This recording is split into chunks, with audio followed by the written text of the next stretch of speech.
You want us to stop? Sorry, we've only just begun warming up. The silence in the council chamber shattered as Captain John Bulldog Mason, the appointed representative of Earth, delivered his brash declaration. His voice carried an undeniable weight, reverberating through the vast oval-shaped room. The chamber, an architectural marvel designed to accommodate the representatives of countless alien species, seemed to amplify the tension. Gleaming panels of alien alloys lined the walls, inscribed with ancient galactic symbols. The air pulsed with an energy that felt almost alive, humming in resonance with the emotions that rippled through the assembly. A wave of stunned murmurs swept across the gathered delegates, their various forms shifting uneasily. The request for a ceasefire had come from the Galactic Council itself, the highest governing body in the known universe. This was a rare assembly, called in desperation to negotiate peace. They had not anticipated such a bold and defiant response from humanity's representative. High Chancellor Zor of the Quasar Dominion, a being composed of luminescent energy and the current head of the council, flared brighter in irritation. His light-filled form pulsed with visible frustration, casting flickering shadows across the chamber. When Zor spoke, his voice resonated with an otherworldly timbre that commanded attention, transmitted through a universal translator that echoed with layers of harmonic overtones. Captain Mason, we implore you to reconsider. The conflict has already reached unprecedented levels of destruction. We summoned this council to negotiate peace, not escalate hostilities. Captain Mason leaned back in his chair with a deliberate casualness that belied the storm of emotions beneath his rugged demeanor. A faint smirk played on his lips, his human features a stark contrast to the elaborate forms of the alien representatives surrounding him. The council chamber, with its meticulous decorum, had never seen anything quite like him. Destruction? He repeated, his tone edged with both amusement and menace. You've seen nothing yet. This war has united Earth under one banner for the first time in our history. We've found a common enemy, and I've got to say, it's been quite the bonding experience. From the side, the Martian ambassador clicked nervously. The alien, a bipedal insectoid encased in a shimmering exoskeleton, clacked its mandibles in what was universally recognized as an anxious gesture. Humans, this war has cost trillions of lives. Entire systems are in ruin. Surely there must be a better way to channel your vigor, the ambassador implored, its compound eyes glinting under the chamber's lights. Mason's gaze hardened, though the smirk never left his face. Look, ambassador, I appreciate the concern, but you don't get it. For centuries, humanity fought among ourselves. We were tearing each other apart over land, resources, beliefs, and every petty difference you can imagine. When you guys showed up, when the Creexian Empire bombed our colonies and tried to take what's ours, it was like a godsend. Suddenly, we had a purpose, a reason to push beyond our limits.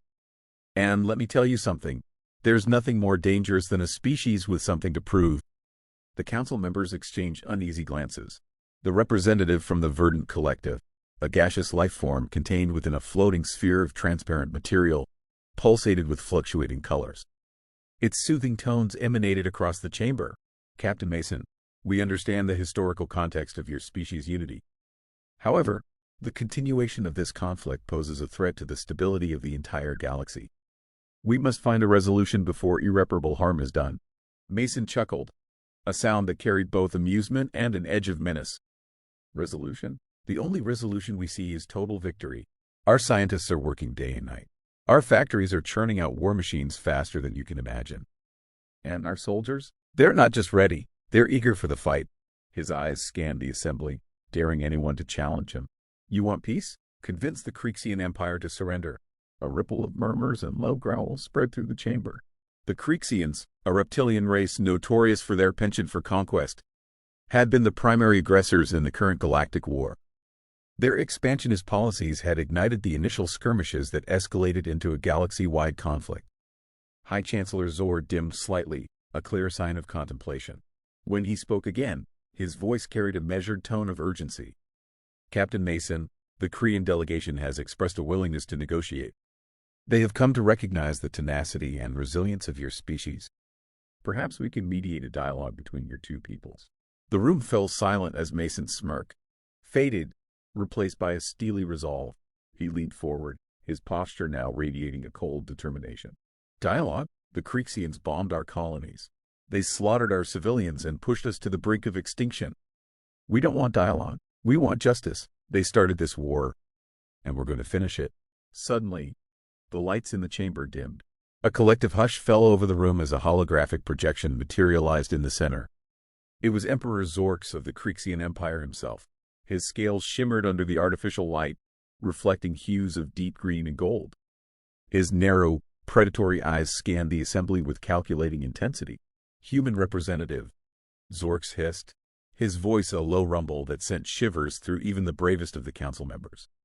"We meet at last." Mason's expression hardened further. "Emperor Zorx, here to beg for mercy?" The Creexian leader's nostrils flared, and he emitted a low, guttural growl. "Mercy? We Creexians do not beg. We have fought for millennia, long before your kind crawled out of your primordial seas. But we recognize a formidable opponent when we see one. We propose an armistice." The room froze, every eye turning to Mason as they awaited his response.